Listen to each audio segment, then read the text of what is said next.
In the Middle Ages, parchment was used to make the pages of books. Parchment was made from the skins of animals. The transition from a fresh skin to a surface suitable for writing was a slow and laborious process. The parchment maker selected skins of sheep, goats, or calves. Skins were soaked in lime water for 3 to 10 days to loosen the animal's hair.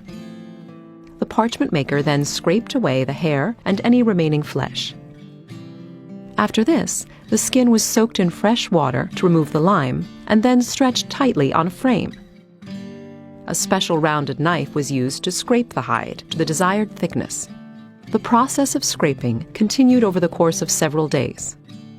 During this time, the parchment maker continually tightened the tension on the stretching frame while the skin dried. The result was parchment, a smooth and durable material that could last over 1,000 years. Before parchment could be written on, it had to be specially prepared. First, the parchment was rubbed with pumice powder to roughen the surface, and then dusted with a sticky powder. These steps made the surface receptive to inks and colors. The whole finished skin was then cut down to the size of the pages needed for a particular book. A big manuscript was assembled from sheets almost as large as a single skin. For smaller books, the skin was cut into 2 or more pieces. The parchment sheets were folded and nested to make gatherings, usually of 16 or 20 pages. The vibrant illuminations in a medieval manuscript often overshadow the words on the page, yet the writing of the script was as important as the painting of the images. The tools of a scribe, the person who copied the text onto the page, were simple.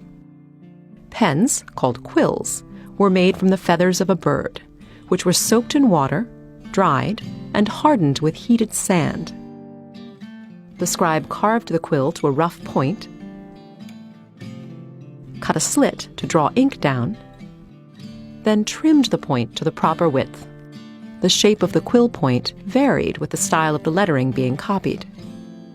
Scribes made ink from a variety of materials. Gallnuts, growths found on oak trees, were often used to create a dark black ink. Black ink was also made by dissolving a common carbon substance. The resulting ink was called lamp black. Before the scribe began writing, he ruled the parchment using a straight edge. Medieval scribes and their patrons prized a regular and elegant script. If a scribe made an error, he would scratch it out with a penknife.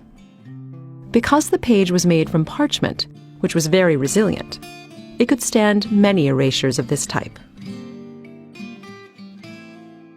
An illuminator decorated the pages of a manuscript using paint and precious metals.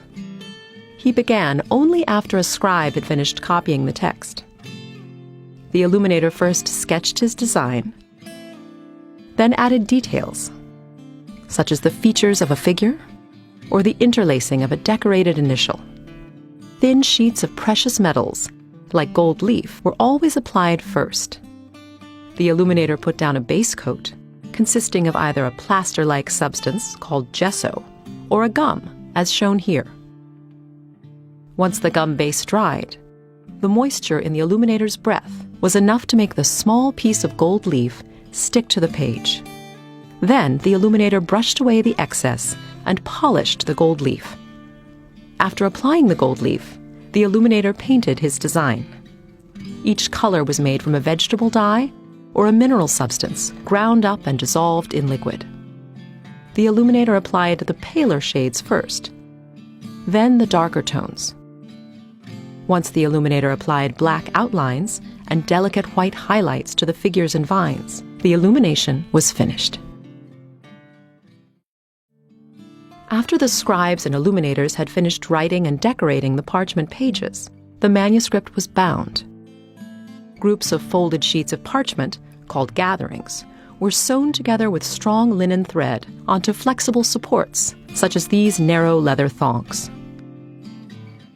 Next, the binder attached end bands, which secured the top and bottom ends of the pages in the spine of the book. The binder then laced the leather thongs along the spine through channels and tunnels, which had been carved into wood boards. These boards were the covers of the manuscript. The thongs could be held in place by wood pegs or iron nails. The volume was then covered, usually with leather. Without pressure from the covers to keep the leaves flat, parchment expanded and contracted with changes in temperature and humidity. Pressure was applied by the addition of clasps or straps, which held the book closed.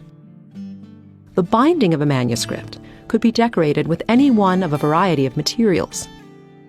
A manuscript might be covered with leather, stamped or tooled with gold, or covered with silks or velvets. The most elaborate bindings received sculpted decoration made from precious metals. The materials of the binding depended on the wealth of the patron, the type of manuscript, and its intended use.